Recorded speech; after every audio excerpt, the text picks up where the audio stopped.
你好，我的朋友，在中国，我叫 Thomas Geiger, and today I'm presenting you the next generation Mini.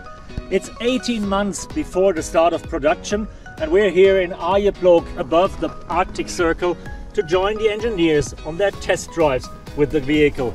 And that's pretty interesting because these are BMW engineers engineering a vehicle that is developed partly in China and that will be produced in China. Because BMW has split up the Mini Future in a conventional combustion engine family that will still be produced in Oxford, and in the electric part that will be produced with Great Wall Motors in China to enter the Chinese market on a big scale and to bring a good and affordable electric vehicle back to Europe. If you want to know what to expect from that car, as I said, will enter the market late 23, early 24. Join me on my first passenger ride and I'll tell you more about it.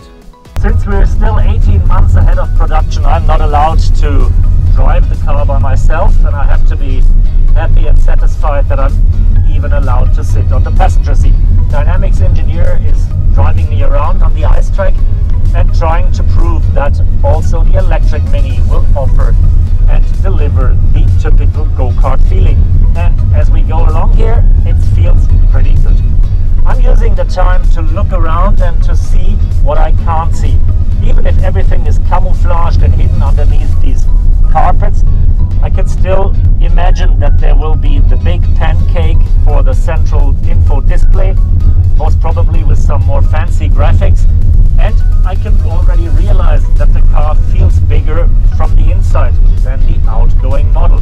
That is mainly due to the electric drivetrain. The motor is much smaller, the wheelbase is a bit increased, and even if the car is a little shorter than before, I have more room in the interior.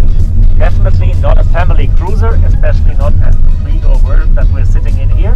But since that's only the beginning, there will be more derivatives to come. The electric vehicle will come as a 5-door crossover to compete with the upcoming Smart, and as an electric countryman for the future that will grow even further. BMW is following a totally different strategy to construct the next generation Mini than we know it, for example, from Volkswagen.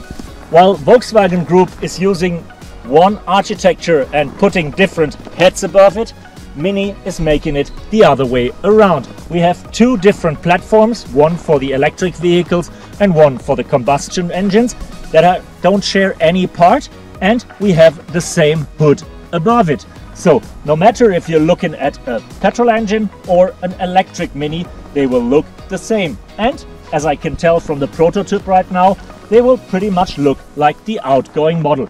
There will be some detailed changes, and not everything of the camouflage will be in the production vehicle. For example, the lights are just fake, and we will see what lights we will get in the future.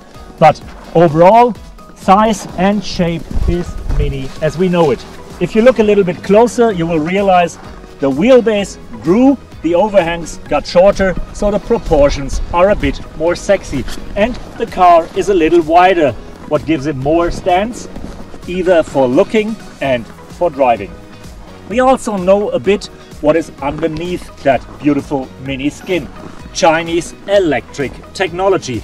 The car has nothing in common with BMW i4, iX or i7 and uses parts from Great Wall Motors that we know, for example, from the upcoming electric brand Aura. In the case of the Mini, that will be two battery packs with 40 kilowatt hours and 50 kilowatt hours, translating to a range of 300 or 400 kilometers. And we will have two engine versions this time. The entry-level Cooper S will have 165 horsepower.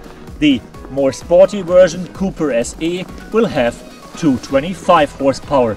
And while the outgoing model is limited to 150 kilometers per hour, BMW will not limit the driving pleasure anymore.